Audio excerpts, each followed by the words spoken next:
Alrighty, for those of you that are here with me, this is take two. My bad on the first one.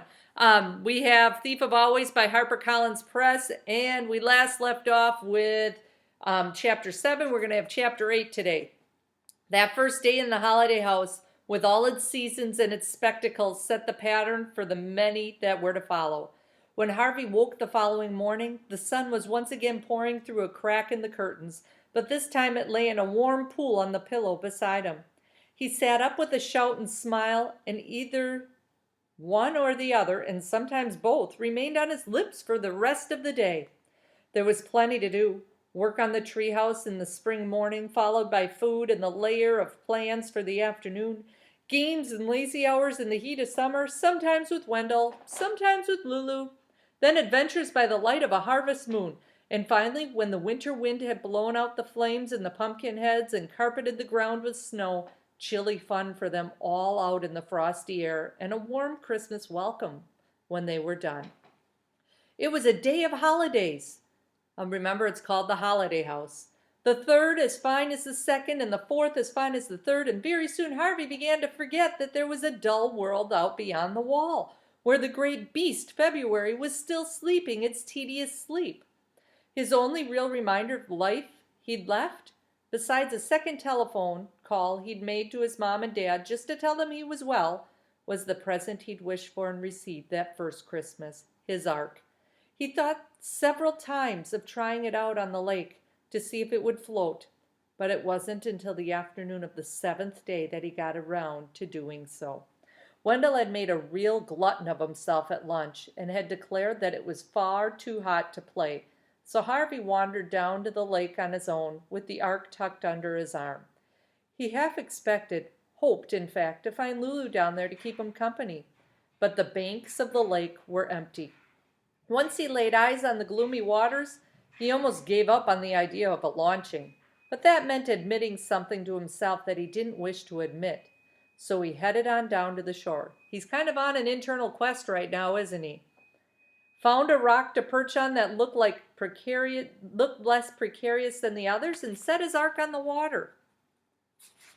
It floated well, he was pleased to see. He pushed it to and fro for a little while, then lifted it out of the pier and peered inside to see if it was leaking.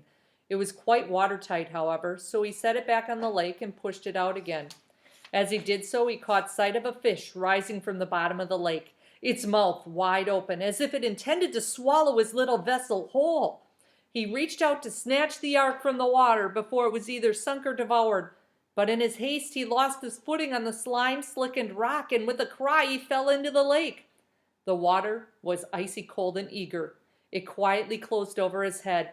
He flailed wildly, trying not to imagine the dark depths beneath him, or the vast maw of the fish that had been rising from those depths. Turning his face upward toward the surface, he started to swim. He could see his ark floating above him, capsized by his fall. Its lead passengers were already sinking. He didn't try and save them, but surfaced gasping for breath and paddled toward the shore. It wasn't much of a distance. In less than a minute, he was hauling himself up onto the rocks and scrambling away from the bank, water pouring from his sleeves and trousers and shoes. Only when his feet were clear of the lake and no hungry fish could snap at his toes did he drop down onto the ground. Though it was midsummer and the sun was blazing somewhere overhead, the air around the lake was cold, and he soon began to shiver. Before he made his way out into the sun, however, he looked for some sign of his ark.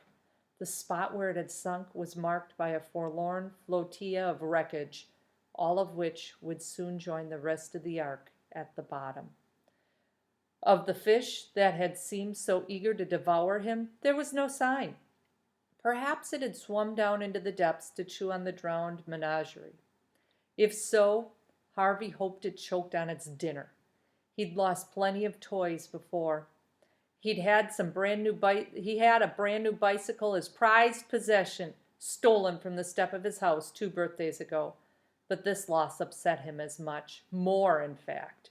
The idea that the lake now had something that he'd owned was somehow worse than a thief running off with his bike. A thief was warm flesh and blood. The lake was not. His possessions had gone into a nightmare place full of monstrous things, and he felt as though a little part of him had gone with it down into the dark. He walked away from the lake without looking back, but the breeze that came to warm his face when he broke through the thicket and the sound of birds that pleased his ears could not keep from his mind the thought he'd tried to ignore when he'd gone down to the water. Despite all entertainments that the holiday house supplied so eagerly, it was a haunted place. And however hard he had tried to ignore his doubts and suppress his questions, they could be ignored and suppressed no longer. Whoever or whatever that haunter was, Harvey could not be content now until he'd seen its face and knew its nature. That's where we'll leave off for tomorrow.